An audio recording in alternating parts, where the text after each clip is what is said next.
Bonjour à toutes et à tous.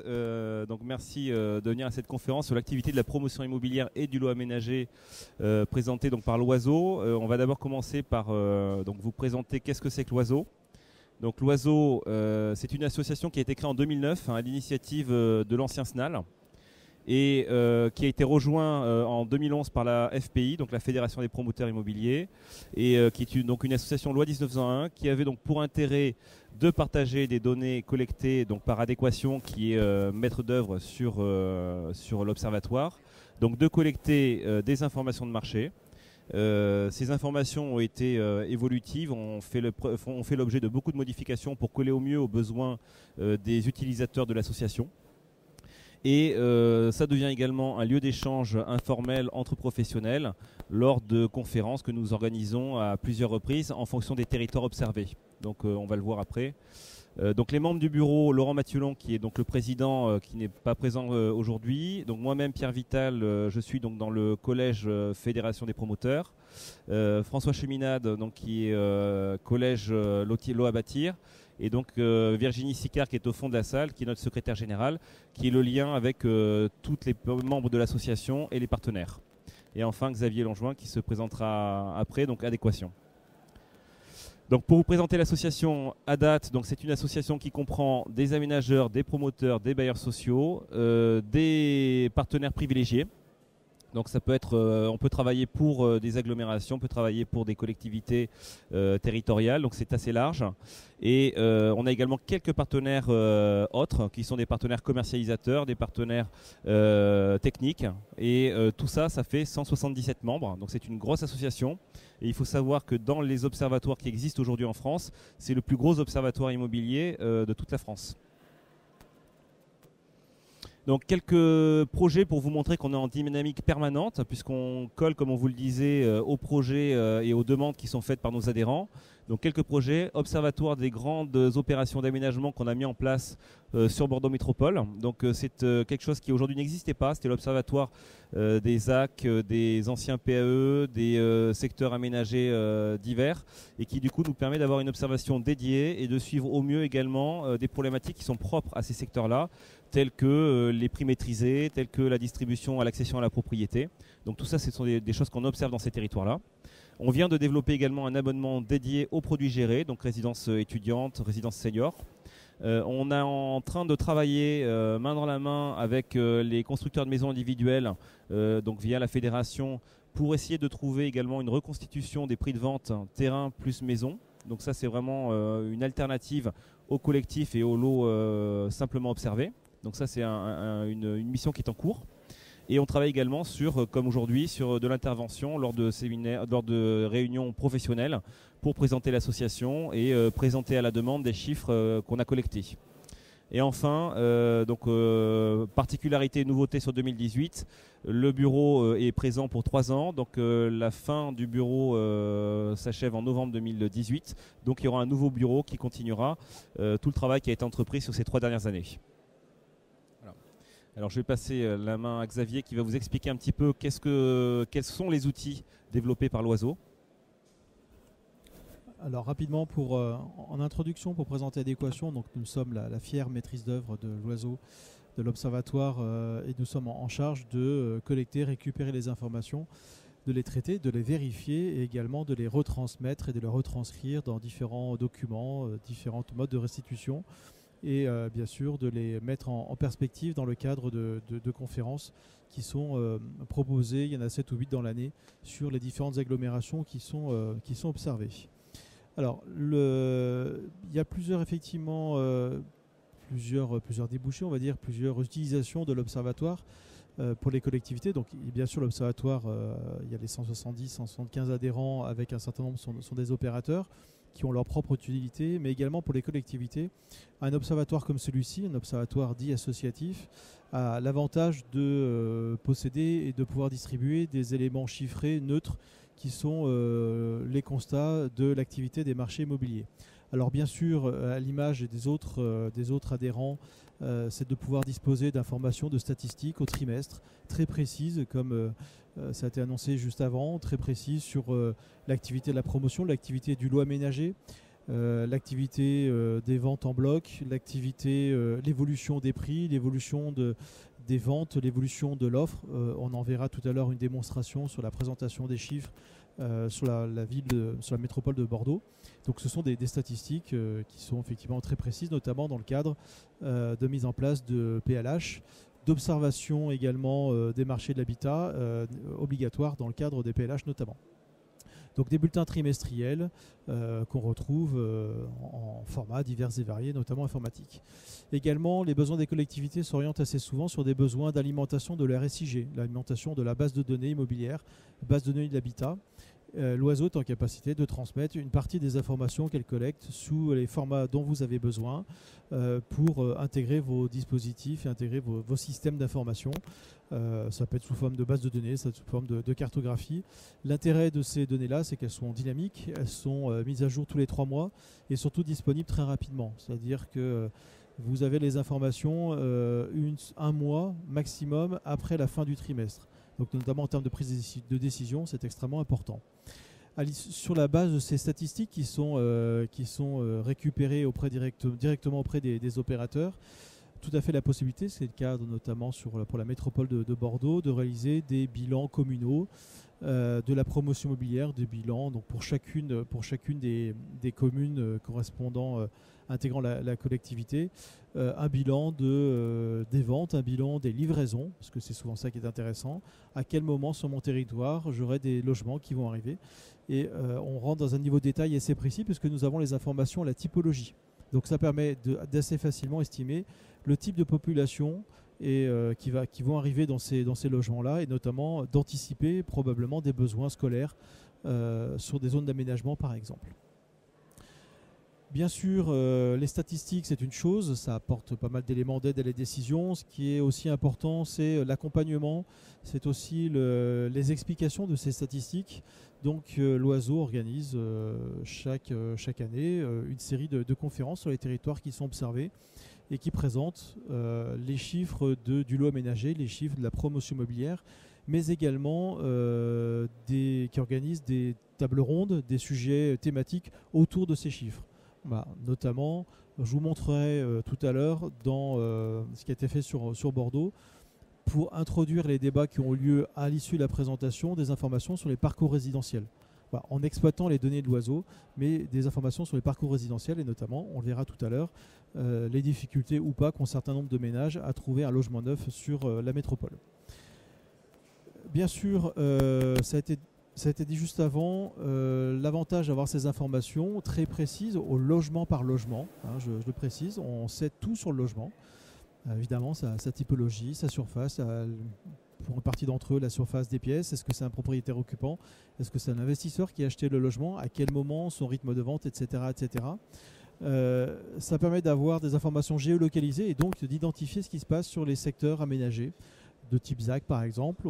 Tout à l'heure je vous montre un exemple, une illustration de ce qu'on a pu observer sur les bassins à flot.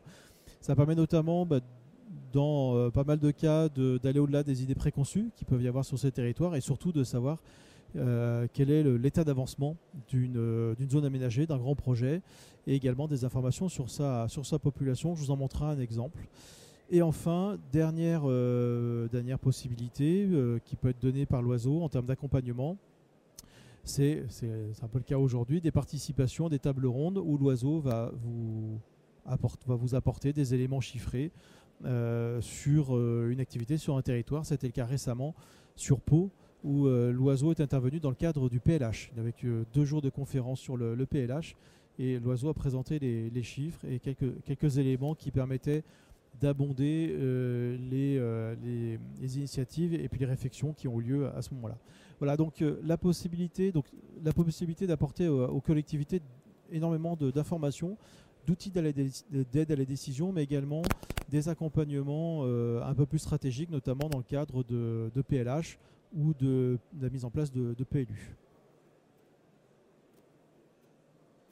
Alors un premier exemple alors c'est effectivement pas très lisible ici, l'objectif c'était d'avoir une vision un peu d'ensemble de ce qui peut être apporté. Alors ici c'est une forme de restitution, la restitution évidemment personnalisée aux besoins de la collectivité. C'est un document qui a été demandé par la métropole qui avait pour objectif de pouvoir préparer des rencontres auprès des élus, donc des rencontres organisées par l'agence d'urbanisme ou la métropole, en allant voir l'élu, en lui montrant deux jeux de statistiques. Le premier, vous voyez ici sur la gauche, c'est les principaux éléments sur le territoire, sur le marché de la promotion et du lot aménagé, des éléments, des indicateurs clés qui permettraient rapidement à l'élu ou au technicien de comprendre ce qui se passe sur son territoire et souvent même de l'informer sur un certain nombre d'éléments. Et puis ensuite, en deuxième partie, des informations beaucoup plus précises qui effectivement méritent une attention un peu plus particulière. Vous retrouvez des chiffres sur l'évolution du marché, l'évolution des prix, l'évolution des ventes. On voit notamment des approches, je cherche le petit bouton, voilà, notamment... Ah, ça ne marche pas sur l'écran. Notamment des approches typologiques. Qu'est-ce qui est produit sur mon territoire? Quel type de logements sont vendus sur mon territoire? Qui les achète?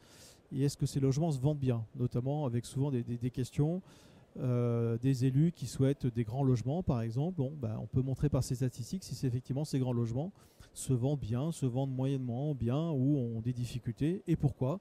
Puisque notamment on retrouve ici des statistiques bien sûr de prix. Donc c'est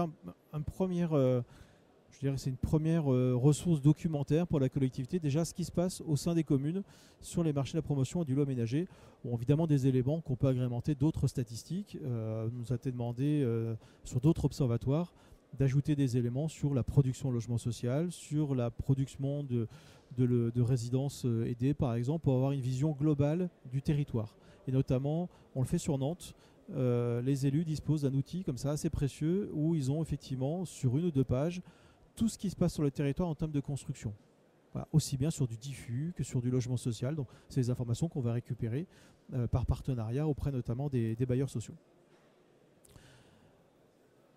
Avant de faire une présentation de ce qui se passe sur la métropole bordelaise, quelques statistiques que peut produire l'Oiseau sur la connaissance des marchés immobiliers et la connaissance de la construction.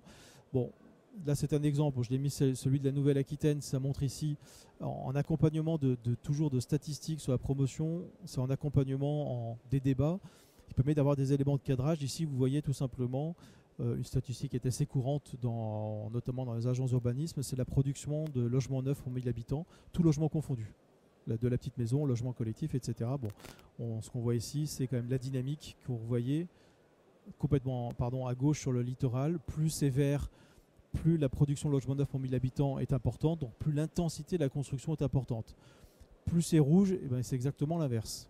Et ce que vous avez en gris, c'est qu'il n'y a pas de construction. C'est une moyenne sur les 2 dernières années. Bon, donc on voit ici très bien l'attractivité du littoral et de certaines agglomérations, de certains marchés qu'on ne voit pas forcément ici vu l'échelle de la carte, mais autour de Limoges par exemple, où il y a un peu d'activité bien entendu, mais on voit surtout ici la concentration sur le littoral et sur la région bordelaise avec un dynamisme qui est maintenant bien connu sur le territoire. Quelques éléments, on rentre sur le détail du marché de la promotion, donc l'activité réalisée par les promoteurs immobiliers, qui vendent d'ailleurs des logements sur le marché libre, qui vendent également des logements avec des aides directes ou indirectes, certains peuvent bénéficier du PTZ, certains peuvent bénéficier de dispositifs locaux comme à Bordeaux, également de ventes en périmètre avec une TVA réduite. L'Observatoire, récupérant les informations lot par lot, on sait parfaitement si le logement a bénéficié d'une TVA réduite, si le logement a bénéficié d'une aide indirecte de la collectivité, etc. Très important notamment pour mesurer, on le fait sur la ville de Montpellier, l'observatoire local permet de mesurer l'impact des aides de la collectivité sur un dispositif de primo-accession. On sait combien on est vendu et à qui ça a été vendu et dans quel rythme. Ici, quelques éléments sur la Nouvelle-Aquitaine de l'activité de la promotion immobilière, donc avec des sources issues de l'Oiseau. C'est le cas de Bordeaux Métropole, c'est le cas du Sud-Aquitaine et d'Arcachon, et puis de Pau et de La Rochelle, pardon. Et sur les autres territoires, des informations de l'État, du ministère du Logement. Qu'est-ce qu'on constate? C'est que l'activité, elle est évidemment, sans grande surprise, concentrée sur 2 grands marchés. Bordeaux Métropole, on y reviendra tout à l'heure, 5500 logements vendus au détail. Il faut rajouter les ventes en bloc réalisées par les promoteurs à destination des bailleurs sociaux et d'autres bailleurs institutionnels. Vous avez ensuite en deuxième marché important 2100 logements, c'est le Sud-Aquitaine, enfin, tout le secteur du Sud-Aquitaine, donc il n'y a pas que le BAB, il y a également tout ce qui descend vers Hendaye et puis à l'intérieur des terres. Donc c'est le deuxième grand marché de la Nouvelle-Aquitaine. Mais enfin pas très loin on retrouve avec des variations assez importantes, évidemment c'est tout ce qui est autour du secteur du bassin d'Arcachon. Voilà, donc autour de 1000 ventes. Et puis après, La Rochelle, 600-750 ventes. La Rochelle observée par l'Oiseau. Et notamment, il y a une conférence la semaine prochaine pour présenter les chiffres de l'année 2017 et du premier trimestre de l'année 2018. Puis après, vous avez des marchés, alors entre guillemets secondaires et non pas pour leur importance, mais simplement par rapport à leur volume, qui sont néanmoins des secteurs comme autour de Brive et Périgueux. On a moins 30 logements pour ces trois villes. Par ville, pardon. Angoulême, 40-70 logements, peut-être un peu plus, peut-être un peu moins. Bon, Angoulême, c'est un historique un peu différent. Angoulême, c'était plutôt 150 à 200 ventes au moment des grandes années Robien. C'est plutôt maintenant 70 à 80, entre 40 et 70 ventes. Le secteur de Limoges, assez dynamique, autour de 100 à 150 ventes. Et puis bien sûr Poitiers, autour d'une centaine de ventes annuelles. Voilà. Donc des marchés plus que périphériques, mais des marchés néanmoins actifs pour lesquels des observations sont possibles potentiellement aux demandes des acteurs locaux, mais également aux demandes des collectivités, dans le même cadre de ce qui est fait pour la ville de la métropole de Bordeaux. Sur le lot aménagé, autre segment d'activité étudié, donc en tout sur la totalité du périmètre. Alors l'Oiseau observe, on va dire, l'essentiel de ce qui se passe en Nouvelle-Aquitaine. Il reste peu de périmètres qui ne sont pas étudiés, en tout cas ce n'est pas forcément les plus actifs. C'est quand même 2300 logements qui ont été en lot aménagé, qui ont été vendus en 2017 et qui donc sont étudiés lot par lot, pardon, pas des logements, des lots, avec quand même une concentration sur le secteur de la Gironde. Alors la métropole de Bordeaux, il y en a moins d'une centaine, mais en tout cas sur la Gironde tout autour, c'est plutôt 900, ce qui est assez normal pour l'habitat individuel. Ensuite, en autre marché, le secteur du Sud-Aquitaine, plus étendu. La Rochelle, 280 lots. Et puis après, vous retrouvez Pau, 180 lots. Et ensuite, le secteur de Dax, très dynamique, 270 lots l'année dernière. Et ensuite, Agen, Bergerac, Périgueux, qui sont simplement des exemples, entre 20 et 50 lots annuels. Voilà. Donc des marchés du lot ménager évidemment concentrés autour des grandes agglomérations ou des grands marchés comme le Sud-Aquitaine, bon, de manière assez logique, là où la demande est la plus forte. Attention, ce n'est pas parce qu'on observe ce genre de territoire où il y a des territoires où il y a plus d'activité qu'il n'y a pas de demande. Qu'il n'y a pas de demande ailleurs, loin de là. Sur le lot ménager, quelques statistiques qui reprennent un peu ce que j'ai dit avant de commencer sur Bordeaux, la promotion immobilière. Une activité qui progresse légèrement, mais sûrement. Un peu plus de 2000 ventes en 2017 de lots, avec une chose qu'on va voir plusieurs fois dans la démonstration, la présentation que je vais vous faire, c'est cette fameuse courbe rouge. Cette fameuse courbe rouge, d'ailleurs, qui a bien sa couleur, puisque c'est l'offre commerciale, c'est l'offre disponible en lot aménagé ici à la fin de l'année. Donc ce qui est sur le marché. Voilà. Et aujourd'hui, vous voyez, en plus du volume 1500 lots, c'est surtout la baisse continuelle de cette offre commerciale. Voilà, donc avec une tension dont vous imaginez sur les prix et sur les rythmes de commercialisation. Donc un marché qu'on peut dire, on peut parler de tendu. On rentre un peu dans le détail tout à l'heure parce qu'évidemment ici vous avez vous avez quelque chose de général sur Nouvelle-Aquitaine. Tous les marchés ne fonctionnent pas évidemment de la même manière. Je vais rentrer sur le détail de la promotion immobilière sur la métropole de Bordeaux.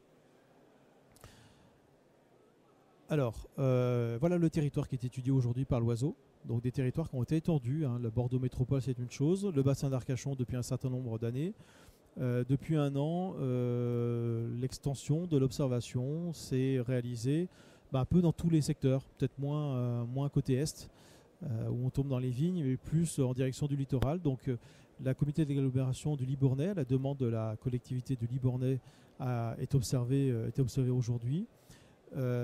Évidemment bassin d'Arcachon, tout le secteur de littoral sud, notamment le secteur de Biscarrosse, et puis ensuite en remontant vers le nord, le deuxième secteur littoral en direction de sais plus ce qu'il y a dans le nord.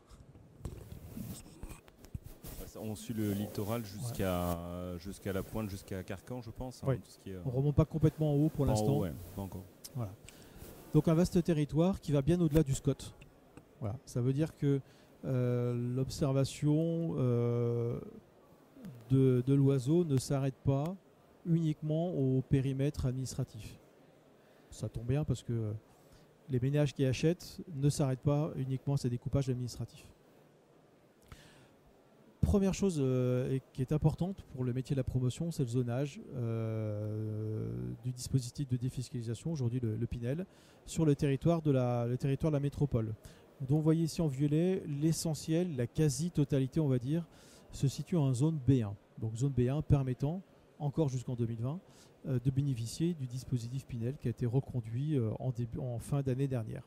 C'est une chose importante pour la métropole de Bordeaux, puisque tous les territoires qu'on étudie ne bénéficient pas de ce zonage un peu favorable. C'est le cas de Pau, dont on a appris il y a peu de temps que la défiscalisation ne serait pas possible courant de l'année 2018, plus possible courant de l'année 2018, avec des impacts probablement très majeurs pour la collectivité, puisque, vous le verrez tout à l'heure, l'investissement locatif permet d'entraîner une augmentation des ventes à propriétaires occupants et surtout de lancer des opérations. Et sans opération sur des zones d'aménagement, il n'y a plus d'opération, il n'y a plus beaucoup d'équipements publics, et quand vous voyez la part des logements sociaux produits par les promoteurs, ça impacte énormément également les constructions de logements sociaux. Donc c'est un élément important. Donc sur la métropole de Bordeaux, pas de risque particulier. Il n'y a pas eu de changement récent.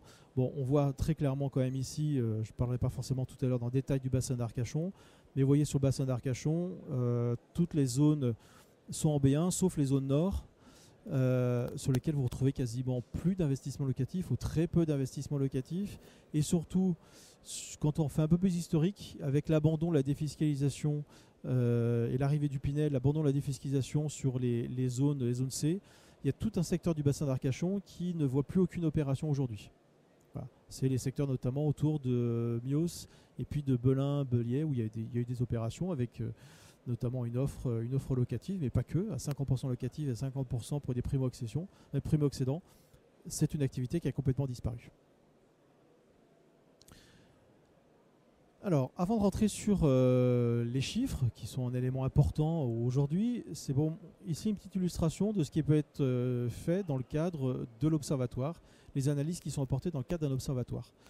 Ce qui nous intéresse aujourd'hui, bon, c'est très bien, il y a la production de logements, les ventes de logements. Ce qui est quand même intéressant, c'est de savoir à qui et à quoi répondent les logements qui sont vendus ou mis sur le marché locatif sur la métropole. Donc un des exercices qu'on aime bien dans le cadre des conférences, qu'on aime bien faire dans le cadre des conférences, c'est un exercice un peu théorique, c'est d'analyser les parcours résidentiels. Donc on l'a volontairement simplifié parce qu'à chaque ménage il y a un parcours résidentiel différent, certes, mais il y a quand même des grandes tendances qui se dessinent. Et l'objectif de cet exercice, c'est de voir pour chacune de ces étapes de quoi disposent les ménages sur le territoire qui les intéresse. Donc on a 4 grandes catégories. On a une première catégorie qui sont les jeunes décohabitants, deuxième catégorie les jeunes primo-actifs entre 27 et 35 ans, l'âge est ici à titre indicatif. Les familles, une catégorie beaucoup plus vaste entre 35 et 60 ans, et puis après et là, c'est une des dernières étapes du parcours résidentiel qui sont les seniors retraités, en espérant que ça dure le plus longtemps possible. Donc, qu'est-ce qu'on constate? Petit exercice qu'on fait assez régulièrement. Ici, c'était fait sur la métropole de Bordeaux. On voit nos premiers jeunes décohabitants. Alors, certains sont encore étudiants, d'autres ont un premier emploi. Bon, ils sont évidemment dans une première étape de location. À quelques exceptions près, la location est le statut le plus recherché. Et puis également, ils vont dans des résidences dédiées.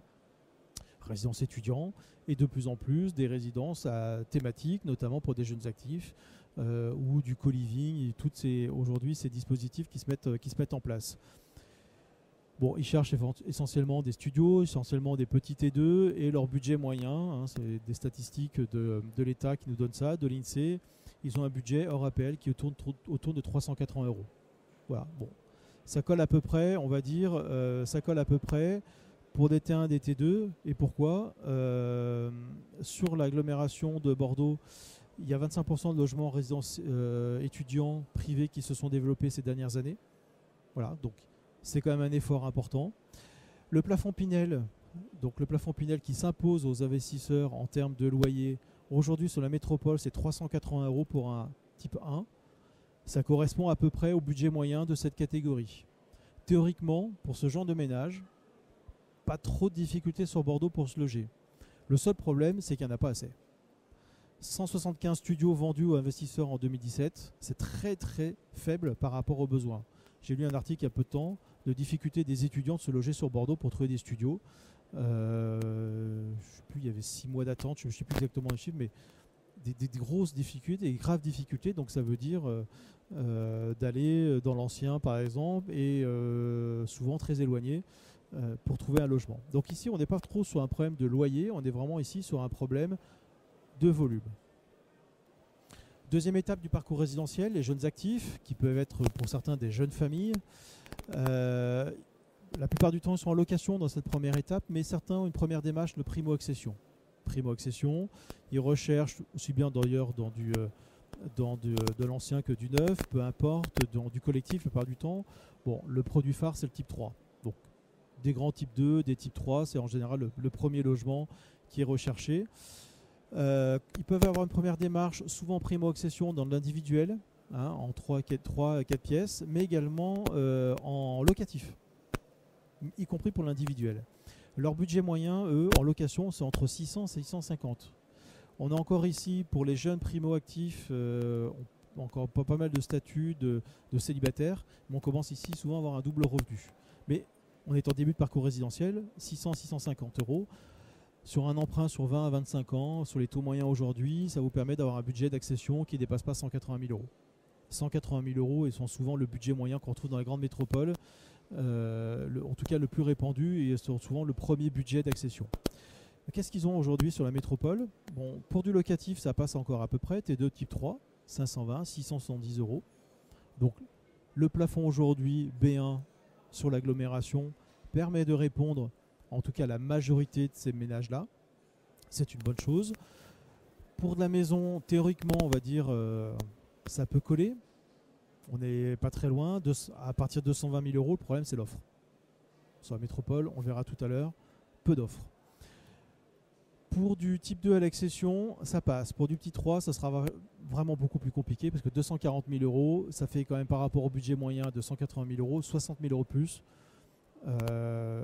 C'est très difficile à aller chercher, même avec des dispositifs d'aide. Quelques exceptions, des logements avec une aide, avec une TVA réduite, permettent de toucher une partie de ces ménages-là, ou d'autres aides directes ou indirectes en cumulant peut-être des PTZ, etc. Mais enfin, ça devient assez compliqué. Et 240 000, c'est une moyenne. C'est une moyenne. Troisième étape du parcours résidentiel, vous voyez, il y a un peu plus de rouge là. Donc là, il y a plus de vert, un peu de rouge. Là, vous avez plus de vert que de rouge. Quand on commence à attaquer un petit peu les familles, ça devient un peu plus compliqué. Ça devient un peu plus compliqué, pourquoi? Alors là, vous avez à peu près tous les statuts possibles et inimaginables hein, dans cette grande catégorie, puisque je vous rappelle l'âge, hein, entre 35 et 60 ans, vous avez des familles traditionnelles avec 1, 2, 3, 4, 5, 6 enfants. Vous avez des familles monoparentales avec des revenus divers et variés. Vous avez un petit peu tout. Mais enfin, la problématique est toujours à peu près la même. Les besoins sont sur des besoins logements familiaux, T4, T5 la plupart du temps, peu importe la surface, aussi bien dans le collectif que dans l'individuel, et puis dans du neuf ou dans l'ancien. La problématique aujourd'hui, c'est surtout de trouver un produit. Leur budget, il est entre 800 et 900 euros par mois. Bon, c'est souvent des ménages avec 2 actifs, on est en milieu de parcours professionnel. Les revenus augmentés par rapport à la première étape, mais enfin, ça fait 900 euros par mois. 900 euros par mois, c'est 3 000 euros net. Voilà, donc c'est 2 salaires de cadres débutants, par exemple.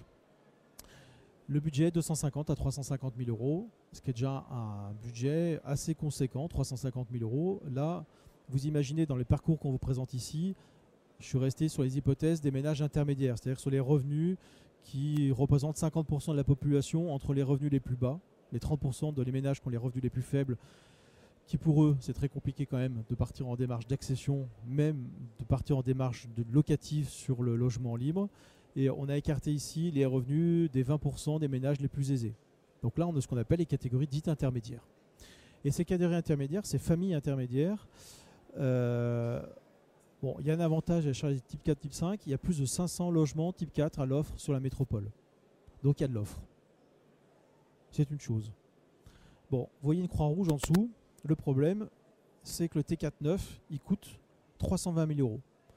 C'est une moyenne, c'est presque un minimum. Le T5, il coûte 470 000 euros. Alors là, ça commence à devenir vraiment même très compliqué, même s'il est petit. Même s'il est petit. Donc l'offre, en fait, c'est pas qu'il n'y en ait pas, c'est qu'elle est souvent trop chère. Le constat que font les promoteurs, et là je laisserai la parole à Pierre si jamais il faut compléter, mais le constat souvent dans ces grands logements familiaux, c'est que ce n'est pas forcément des familles qui viennent y habiter.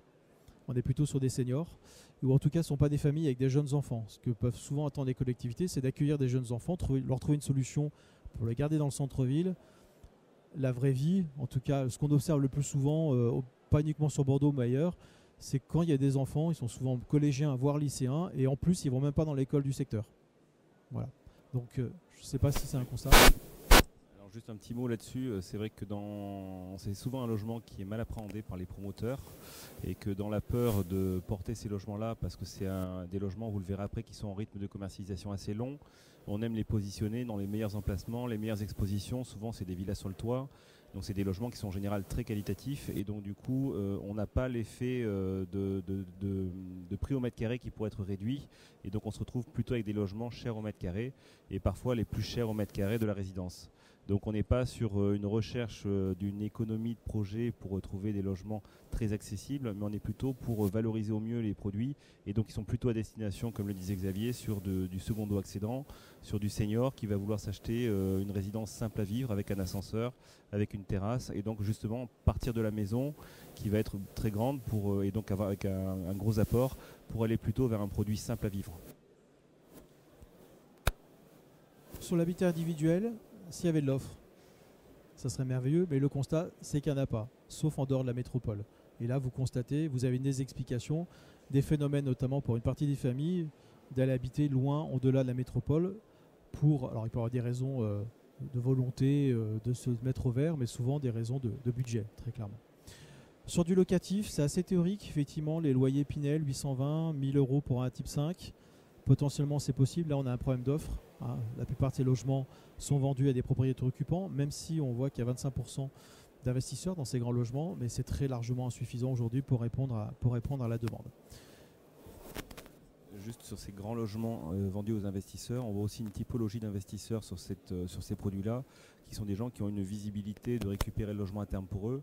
Et donc du coup c'est un locatif assez particulier, parce que les gens sont prêts à payer un peu plus cher, parce que pour le Pinel vous êtes plafonné à 300 000 euros, ça veut dire que vous allez vous retrouver à travailler sur des budgets qui sont au-delà des 300 000, donc au-delà de la défiscalisation. Mais finalement c'est plus un problème, parce que c'est plutôt dans un investissement patrimonial qui est fait, et donc ça explique cette typologie d'investisseurs-là. Mais ça ne représente que 25% des acquéreurs sur les typologies T4, T5.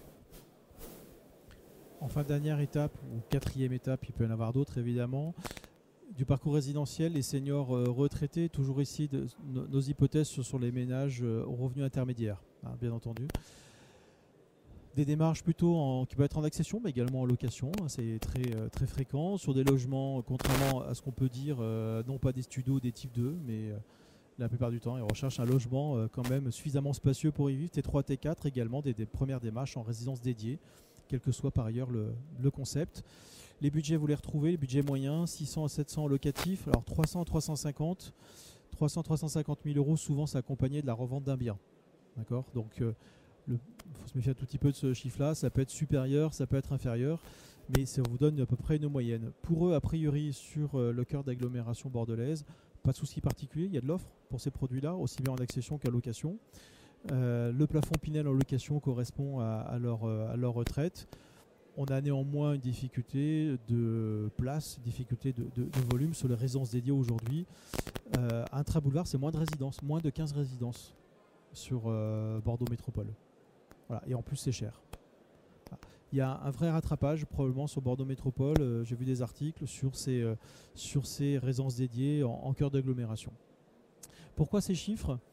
C'est pour vous montrer l'intérêt de l'Oiseau dans le cadre de discussions, de débats qui peuvent avoir lieu notamment dans le cadre de PLH, quand il s'agit d'identifier les stratégies de développement de l'habitat. Donc aussi bien dans le cadre de PLH, notamment pour Bordeaux Métropole par exemple, mais également dans le cadre de programmation immobilière de zones d'aménagement. On a vu qu'ici, les produits immobiliers sont intimement liés aux besoins des logements. Donc c'est la possibilité, l'Oiseau a la possibilité de vous accompagner pour identifier quels produits sont les plus appropriés pour répondre à une stratégie de peuplement de la collectivité.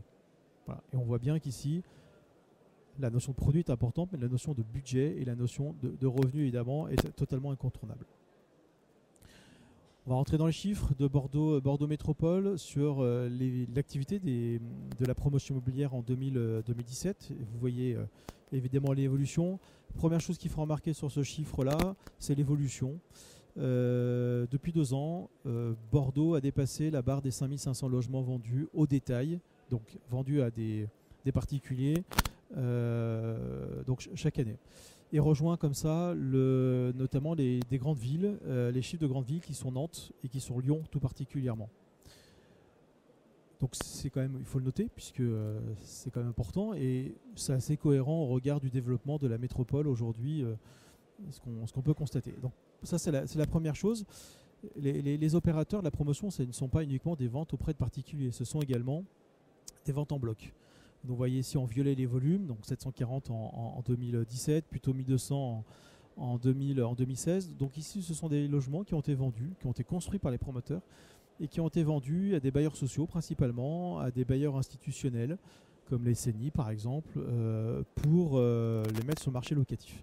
Vous voyez, c'est une part non négligeable et c'est une part croissante.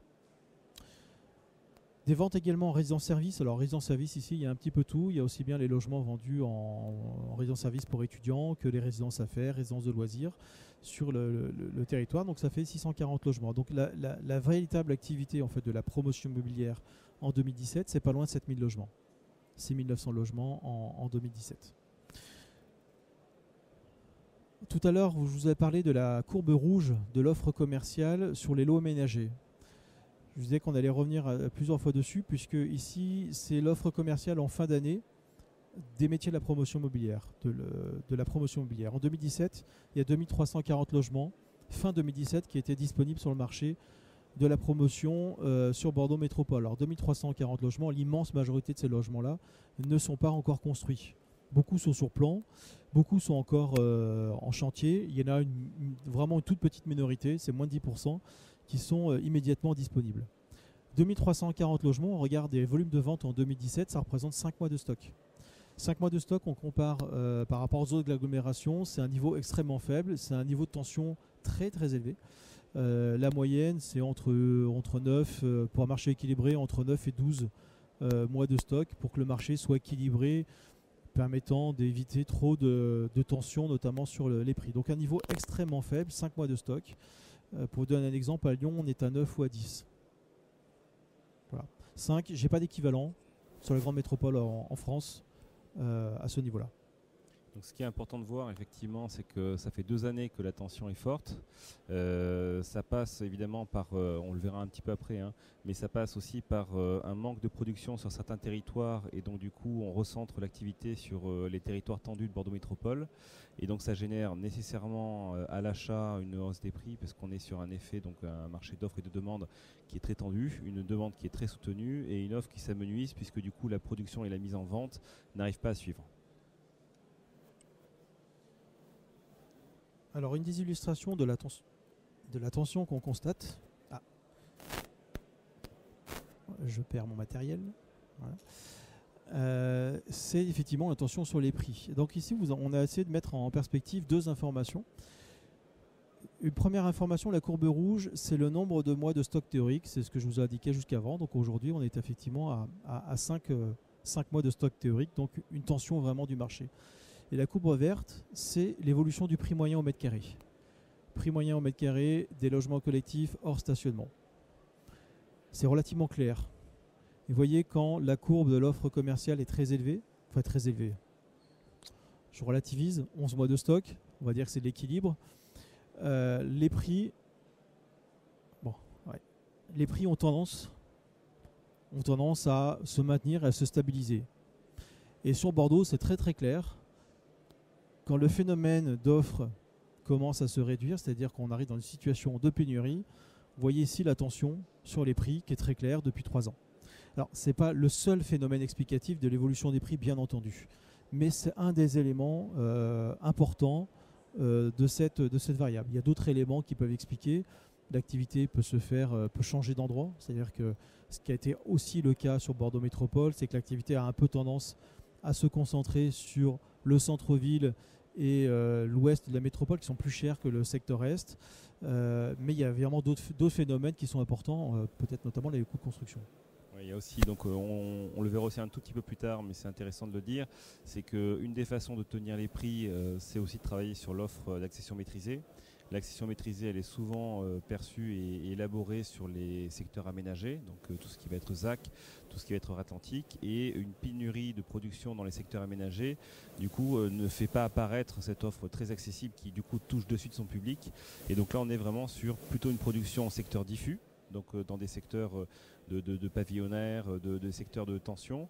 Et donc là, du coup, on va avoir forcément la possibilité de vendre un peu plus cher, car la recherche aujourd'hui des accédants, elle est aussi beaucoup d'aller sur des habitats de petite taille, des petites copropriétés qui ont forcément un prix de vente plus élevé. Donc on voit aussi ce phénomène de report de secteurs aménagés où les prix sont quand même bien tenus vers des secteurs plutôt de diffus qui, eux, par contre, sont des secteurs beaucoup plus libres et beaucoup plus élevés. Je vous parlais d'évolution de la répartition de l'activité, tout simplement, de l'activité des opérateurs. Je fais défiler assez rapidement pour vous montrer comment ça fonctionne. Voilà, je peux même revenir. Hop. Bon, ce qu'on constate, c'est qu'il n'y a pas de grosse évolution. Entre 2015 et 2017, la structure des ventes est à peu près la même.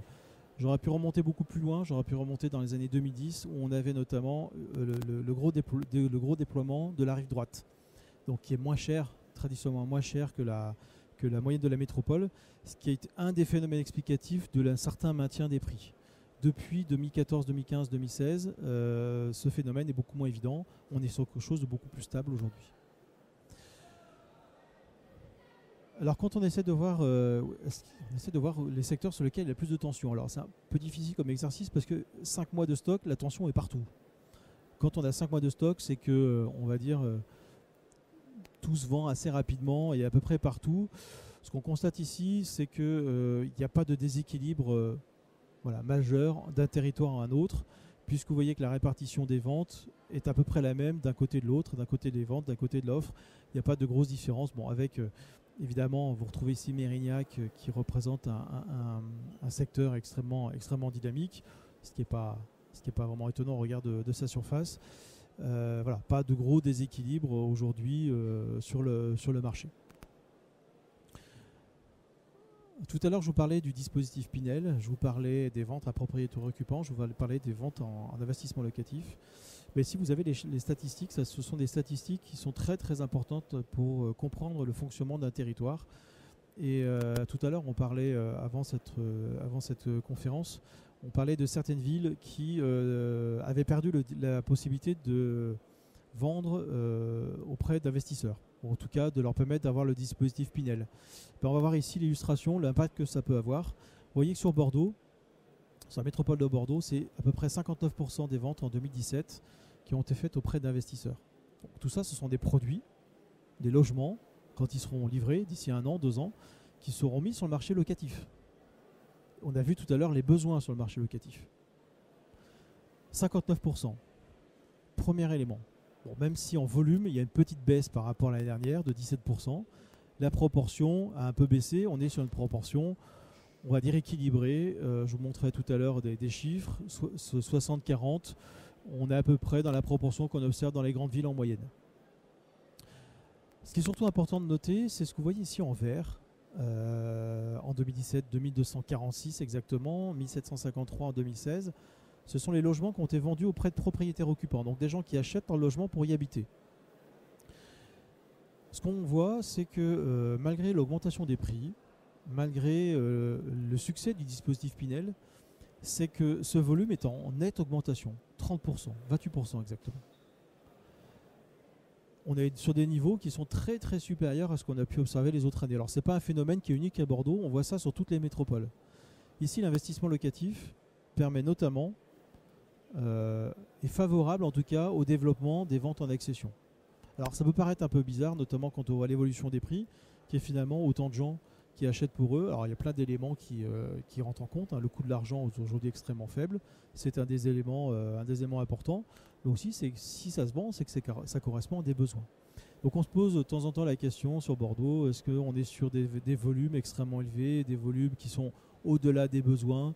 On a parlé même une fois de bulle immobilière. Bon, d'abord, rien d'exceptionnel par rapport aux autres grandes villes de la même taille. On compare souvent notamment à Lyon. Il y a même certainement encore une capacité à en vendre un peu plus par rapport aux besoins. Et puis en plus, ces ventes sont assez équilibrées entre propriétaires occupants et ventes à investisseurs. On verra tout à l'heure sur les autres secteurs, ce n'est pas forcément le cas. Un des éléments que peut apporter l'Oiseau, alors là, c'est des informations qu'on a achetées auprès des notaires, mais c'est des informations qu'on aura progressivement au sein de l'Observatoire, c'est l'origine des acquéreurs. D'où viennent-ils? En plus, sur l'agglomération bordelaise, on en a beaucoup parlé dans la presse, les Parisiens qui débarquent et qui rachètent tout. Bon, on a voulu voir un petit peu ce qui se passait.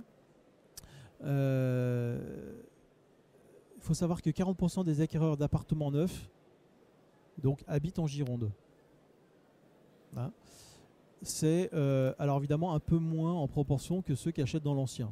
Tout simplement parce qu'ici, il y a des investisseurs dans le logement neuf. Qu'est-ce qu'on constate? C'est que vous avez 8% qui habitent sur la même commune où ils achètent leur logement.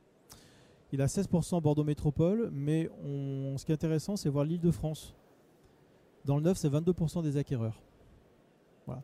22% des acquéreurs, j'ai regardé sur d'autres agglomérations en France, c'est exactement pareil. C'est exactement pareil.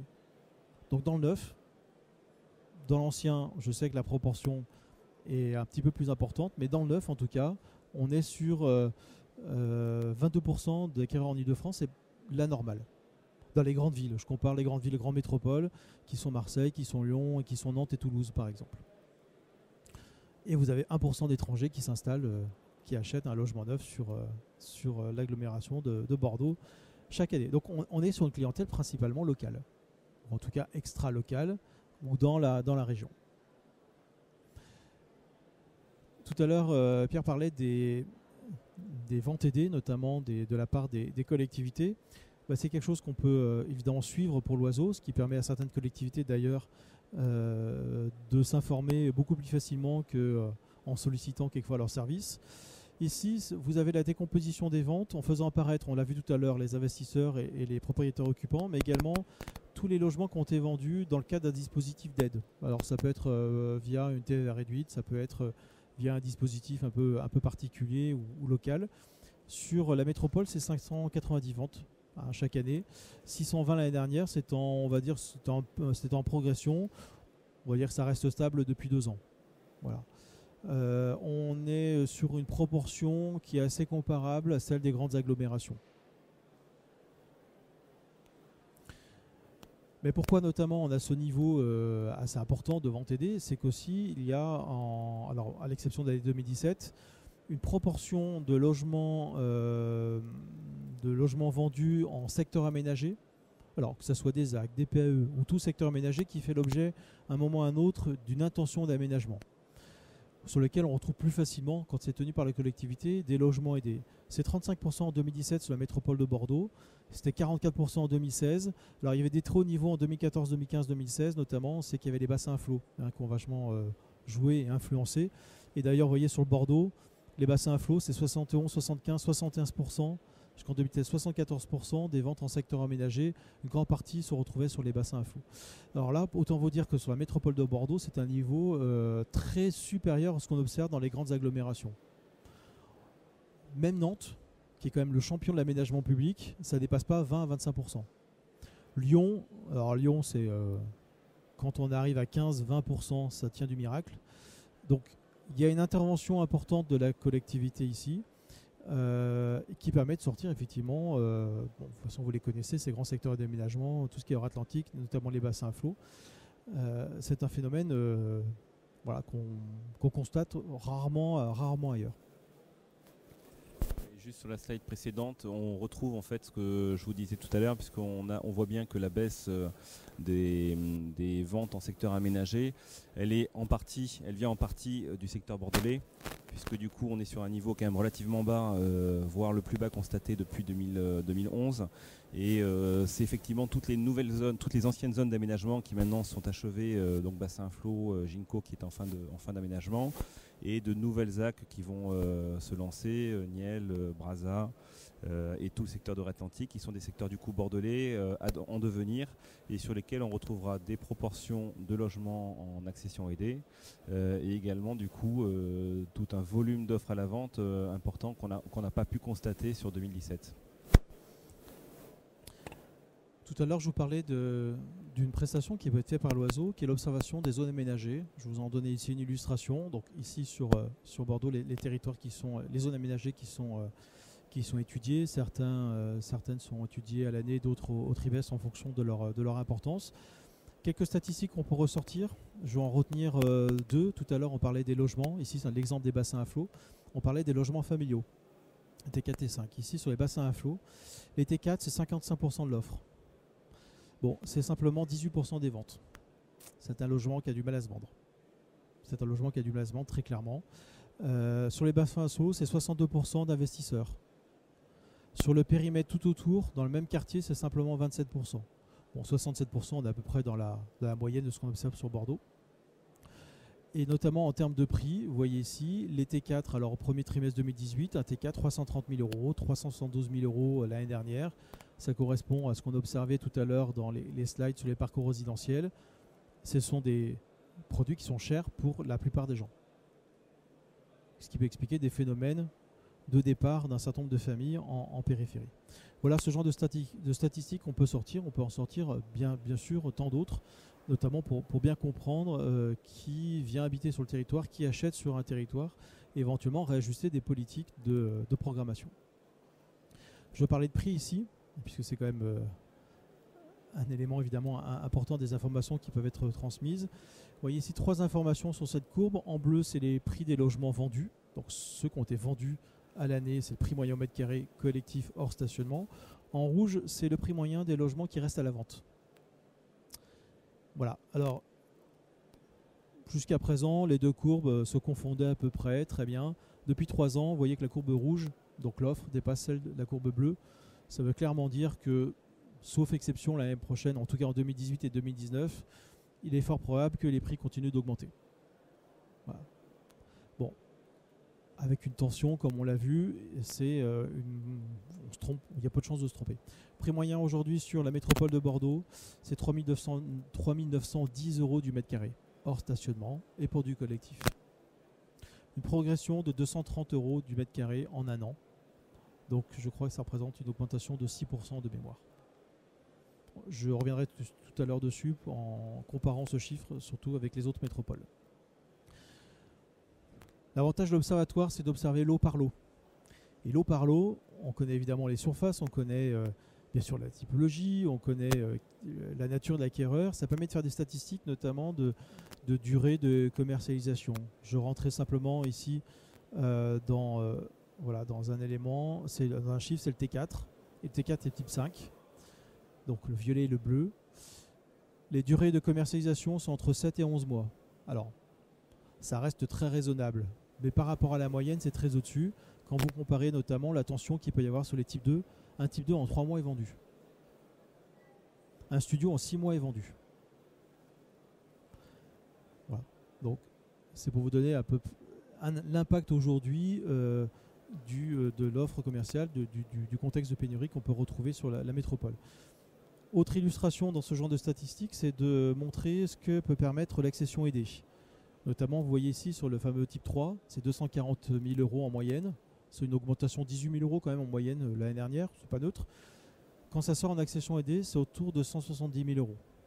Vous vous souvenez des 180 000 euros pour les ménages intermédiaires, je crois que c'était la deuxième ou troisième étape du parcours résidentiel, cette fameuse base des 180 000 euros. Impossible pour eux de se loger dans du libre pour cette catégorie-là. L'accession aidée permet de les maintenir dans la métropole. Un budget de 180 000 euros, on arrive à avoir des budgets de maison en s'éloignant quand même franchement de Bordeaux.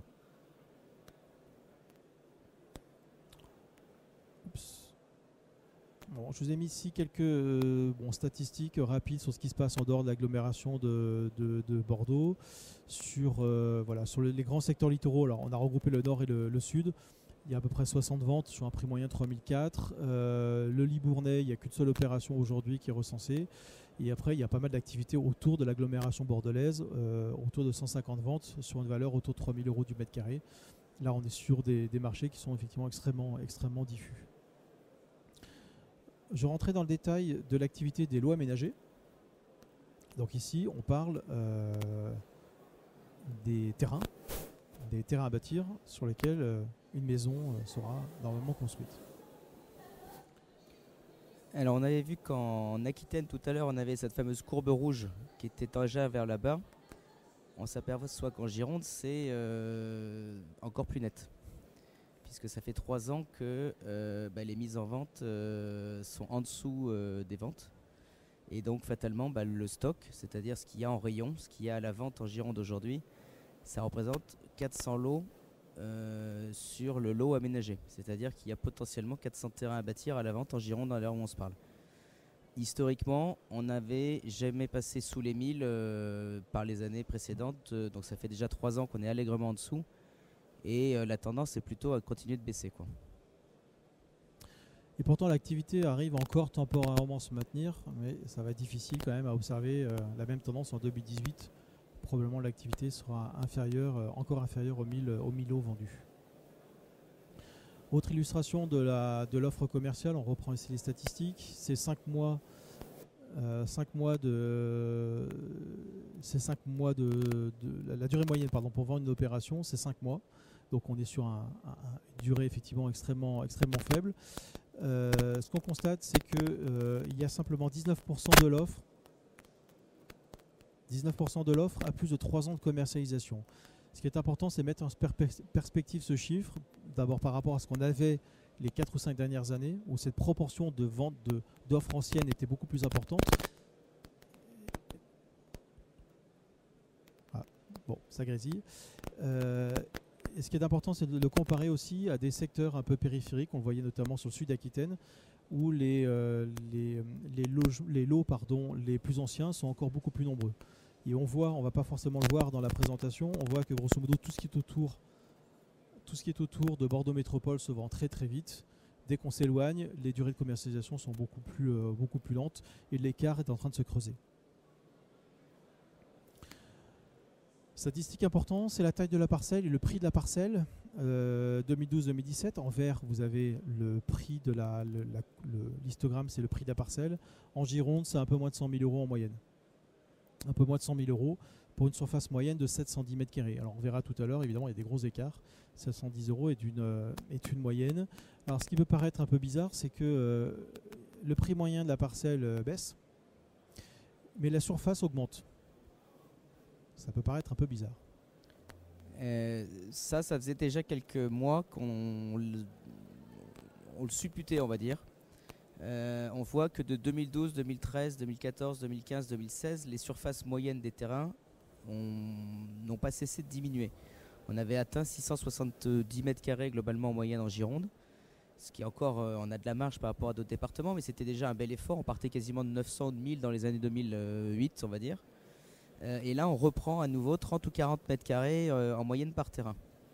Et ça, très clairement, on peut l'analyser et on le voit en effet pervers de la loi Allure. C'est-à-dire que la loi Allure a permis à tout le monde de pouvoir diviser, on va dire de manière un peu sauvage, disons-le comme c'est.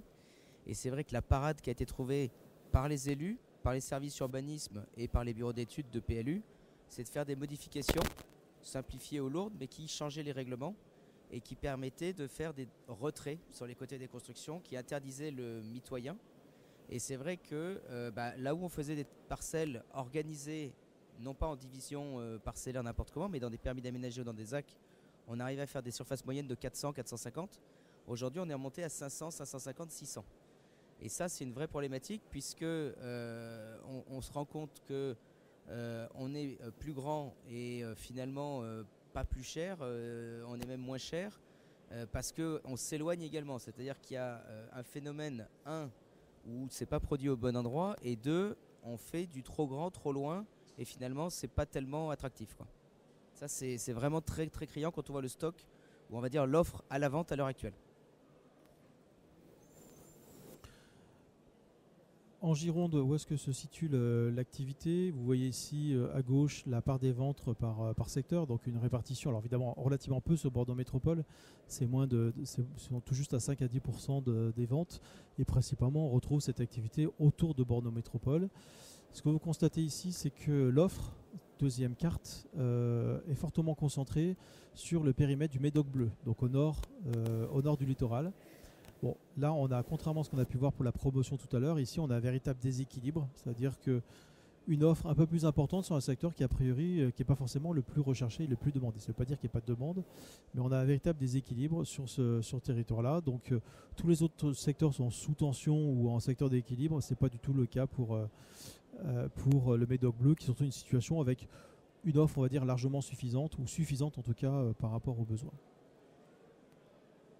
Quelques statistiques pour savoir ce qui se passe en termes de prix, en termes d'activité et de taille de parcelles sur les différents territoires. Donc Bordeaux Métropole, simplement 70 lots vendus, 670 mètres carrés, une parcelle moyenne de 170 000 euros.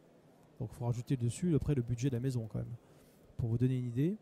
Les territoires les plus attractifs, évidemment, c'est sur le sud Gironde.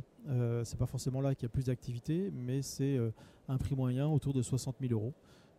Pour le lot qu'on retrouve aussi également rive droite autour de 67 000 euros. C'est sur ce secteur-là qu'il y a le plus d'activité, 400 ventes en 2017. Juste un détail, on n'a pas les chiffres de La Rochelle là, mais de mémoire, on est à 450 pour 90 000 euros moyens, je crois. C'est ça, ouais, moins de 100 000. Donc c'est là où on voit que Bordeaux rive gauche, Bordeaux Métropole et Bordeaux rive droite pourraient avoir des surfaces de lot de l'ordre de 200 mètres carrés de moins. Et on arriverait certainement à contenir puisque le marché rochelais est plutôt à la fois dynamique et recherché. Et on reste sous la barre des 100 000 euros. Encore une fois, il n'y a pas de Pinel ou très très peu de Pinel en terrain à bâtir. On est sur des accédants à la propriété et on est tous logés à la même enseigne. Quand on va voir notre banquier, c'est à 1000, 2000 euros qu'on passe. Donc il n'y a pas de possibilité d'augmentation des prix. C'est aussi ce qui explique que les prix du terrain à bâtir augmentent peu. Ou qu'on soit sur des prix chers quand on a des grandes surfaces sur Bordeaux Métropole, mais en face d'une agglomération de 650 000 habitants, quoi. Quelques informations quand on descend un peu plus au sud de la région en Nouvelle-Aquitaine. À part effectivement sur le secteur de Dax où l'activité est assez intense, 270 ventes, on l'a vu tout à l'heure, le budget moyen est pour le lot de 70 000 euros, le prix moyen de 70 000 euros. Vous imaginez bien que quand on commence à se rapprocher du littoral, ça commence à devenir beaucoup plus cher. Cap-Breton, 220 000 euros au moyen, pour des parcelles un peu plus grandes, de 800 mètres carrés. Et puis également le secteur de Bayonne à un peu plus de 160 000 euros, également le lot. Une activité très présente, on l'a vu lors de la dernière conférence à Biarritz la semaine dernière. Il y a eu un déplacement assez fort de l'activité sur le marché daxois, en tout cas son agglomération, au détriment des secteurs littoraux. Ce qui peut expliquer, ou ce qui va expliquer des déplacements de population encore un peu plus importants que ce qu'on constate aujourd'hui. Voilà, une activité presque marginale, j'en ai parlé sur effectivement la métropole de Bordeaux, 70 ventes. Alors ça c'est un slide qui est assez... on l'a mis en place début 2018 puisque c'est un sentiment, on va dire un ressenti de la part de l'Oiseau, mais on a voulu le quantifier. On se rend compte que Bordeaux Métropole représente finalement le 3e ou le 4e marché de Gironde. C'est-à-dire que les 28 communes de Bordeaux Métropole représentent 72 ventes de terrain à bâtir sous la forme organisée, c'est-à-dire pas en diffus. Et que le SCOT bordelais ne représente, on l'a vu sur la slide d'avant, que 41% des ventes en Gironde du terrain à bâtir sous la forme organisée. Par définition, ça veut dire que le gros se passe hors SCOT. Et que le terrain à bâtir, c'est par définition les ménages, avec les enfants, avec les familles. Ça veut dire que les circulations pendulaires en voiture ne sont pas prêtes de s'arrêter. On le remarque également du côté de Bayonne avec Dax, où là encore, parce que le prix est finalement le bon prix, c'est-à-dire entre 70 000 et 90 000 euros, on a un terrain qui permet à une famille de se loger globalement en mettant une maison et de finir, on va dire, proprement les constructions avec les haies, les façades, les aménagements de stationnement no clos, choses comme ça. Et c'est vrai qu'on voit que et Bordeaux Métropole et l'aire du Scott aujourd'hui manquent très clairement d'offres en termes de terrain à pouvoir aménager. Et il y a une sorte de saut de puce, c'est-à-dire que les gens passent directement du locatif en collectif dans les secteurs de Bordeaux Métropole, Mérignac, Bassin à Flot, les choses comme ça, à 35 ou 40 km, puisqu'il n'y a pas d'entre-deux. Et il y a aujourd'hui très très peu d'offres entre deux. Et ils se retrouvent dans le Cubzaguais, on va dire quasiment dans le Libournais et ainsi de suite, ou dans l'entrée du Médoc, puisque la première couronne autour de Bordeaux Métropole fournit aujourd'hui très peu de terrain à bâtir utilisable entre les vignes, le Scott, les PLU et ainsi de suite, quoi. Et puis les développements des communes fortes, puisque ça fait maintenant 10-15 ans qu'il y a aussi un développement très fort. On parlait à l'instant, justement, merci pour la transition, d'enveloppe, de budget ici, pour les lots. Vous retrouvez ici la décomposition sur le périmètre de la Gironde en 2017, la décomposition des ventes par gamme de prix. Donc on voit ici que la fameuse gamme entre 50 000 et 90 000 euros, donc la gamme qui permet au plus grand nombre en tout cas de se loger, ça représente 37% des ventes à peu près. C'est en baisse par rapport à 2016, 45% des ventes.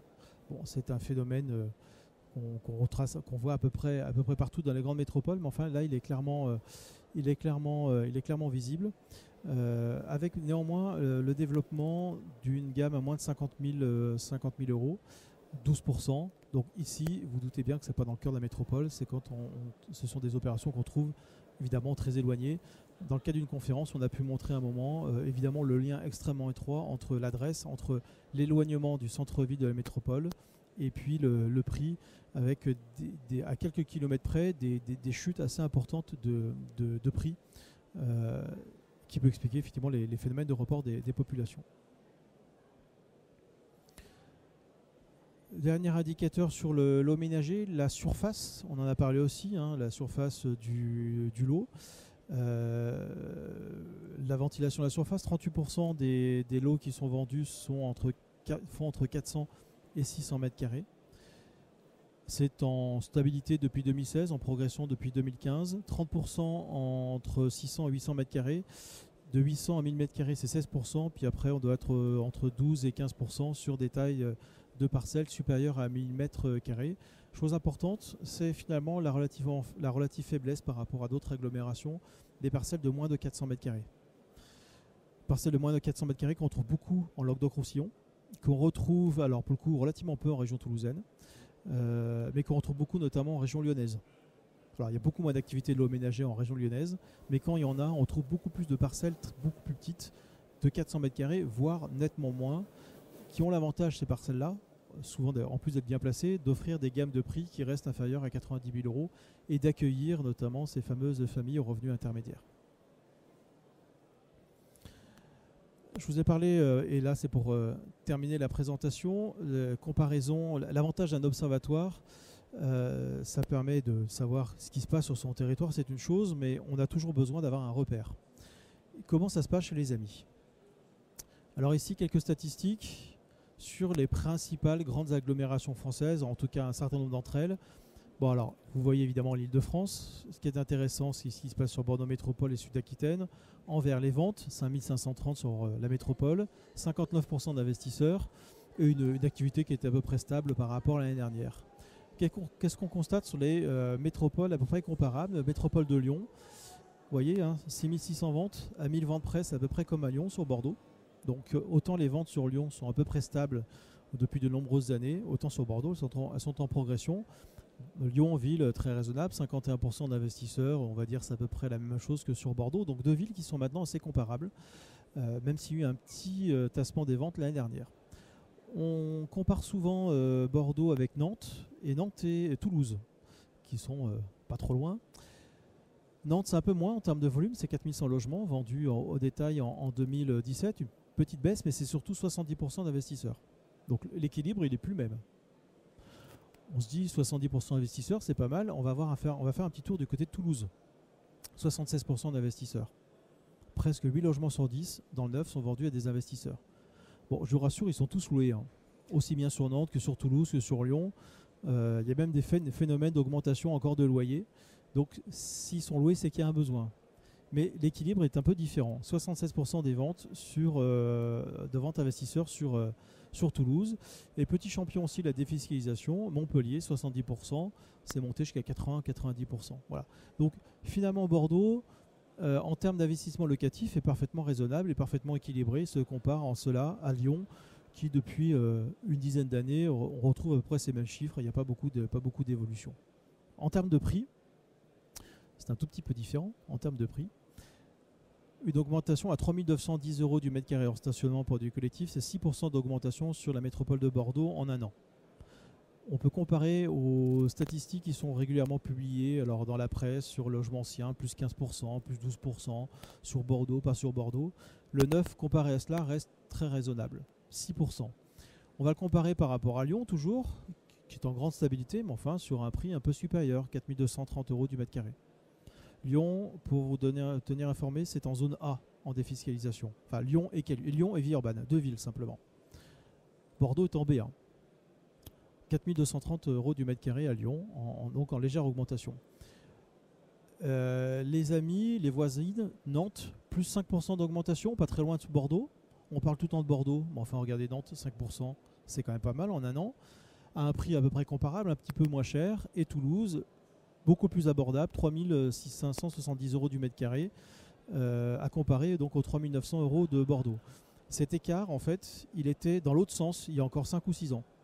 Toulouse était plus cher, Bordeaux était moins cher. Ça s'est inversé. Alors, il y a un phénomène sur Toulouse, notamment sur le maintien des prix, c'est que l'activité est beaucoup plus étendue. Beaucoup plus étendue. Donc, il y a la répartition géographique explique notamment le maintien de ce prix autour de 3 600 € du mètre carré. Donc on peut comparer, donc comparaison à Lyon, Bordeaux est encore sur un niveau qui est un peu plus abordable qu'en région lyonnaise.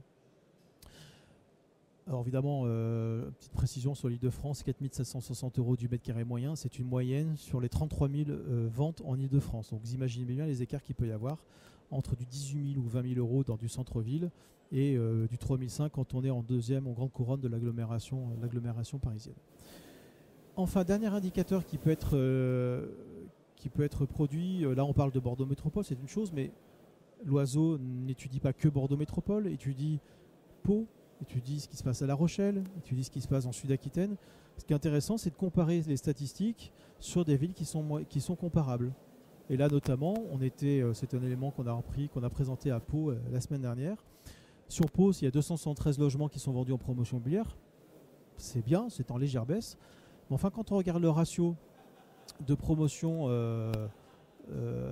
pour 1000 habitants, sur Pau, c'est 1,5 logements en promotion pour 1000 habitants qui sont vendus.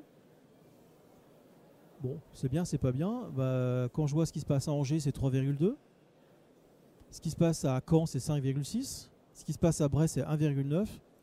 Bon, ce qui se passe au Mans et à Nîmes, c'est très faible. Alors là, pourquoi on connaît les raisons, c'est que ce sont des marchés qui sont très peu attractifs pour les opérateurs et pour les acquéreurs, tout simplement, parce que les marchés de l'ancien sont extrêmement bas. Les marchés de l'ancien, notamment sur Nîmes et sur Le Mans, c'est un peu comme à Saint-Étienne. Il y a un écart de 1,3 par rapport au prix du neuf. Donc ça peut expliquer un petit peu aussi. Voilà. Donc ce genre de statistiques permet de voir ce qu'est la normalité, on va dire, ou ce qui est le potentiel d'un territoire. Toujours un élément toujours difficile quand on fait un PLH de savoir quels sont mes besoins en logement neuf, quels sont mes besoins de population en général, on sait très bien, les évolutions démographiques, la vacance du parc, la rotation du parc, mais qu'est-ce que je dois faire en logement neuf? Ça donne un premier élément. Voilà pour cette présentation. Je ne sais pas si vous avez quelque chose à rajouter. Est-ce qu'il y a éventuellement des questions?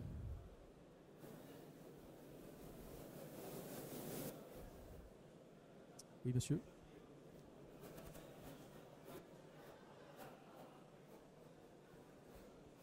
Il y a quelque chose qui m'a étonné dans votre présentation, notamment dans la conclusion, c'est qu'il n'y a aucun chiffre qui est apparu sur une ville comme Marseille, par exemple. On n'a aucun élément de comparaison. Pourtant, ce n'est pas une ville neutre en France, quand même. Est-ce que c'est la ségrégation? Non, pas du tout. Non, c'est tout simplement quand je publie ce genre de statistiques, l'Observatoire de Marseille met toujours un petit peu plus de temps avant d'arriver. Voilà. Donc c'est pour ça que je ne l'ai pas mis, parce que il y a 6 mois d'écart. Mais il y a un observatoire sur Marseille qui est très réputé, qui s'appelle l'Observatoire immobilier de Provence. Alors, les tendances sur Marseille sont un tout petit peu différentes de celles des grandes métropoles. C'est que les prix moyens ont eu tendance un petit peu à baisser. Alors, c'est lié à deux phénomènes. Un phénomène géographique et beaucoup d'activités qui s'est fait. Alors, pas en dehors de Marseille, Marseille étant très très attendu, mais notamment il y a pas mal de ZAC autour de Marseille qui sont développés avec des prix un peu plus faibles, un peu plus que la moyenne. Et surtout, il y a une baisse de l'activité sur l'agglomération marseillaise. Alors, je parle de la nouvelle métropole marseillaise, mais Marseille, c'est les éléments que j'ai pu avoir des promoteurs, souffrent un peu sur le marché de l'investissement locatif pour de simples raisons d'image et d'événements un peu compliqués. Ça a beaucoup d'importance, notamment sur ces marchés. Je parlais de Toulouse tout à l'heure. Pour avoir travaillé longtemps en Toulouse auprès de collectivités, il y a des opérations entières qui ont été arrêtées tout simplement parce qu'il y a eu un événement malheureux. Je me suis un jour à la Rainerie, un quartier à côté du Mirail. 3 opérateurs sont partis parce qu'il y avait un pauvre enfant qui passait par là, qui était un dommage collatéral dans le quartier. Voilà. Mais donc les chiffres sur Marseille existent, mais là effectivement je ne les ai pas présentés pour ces raisons statistiques.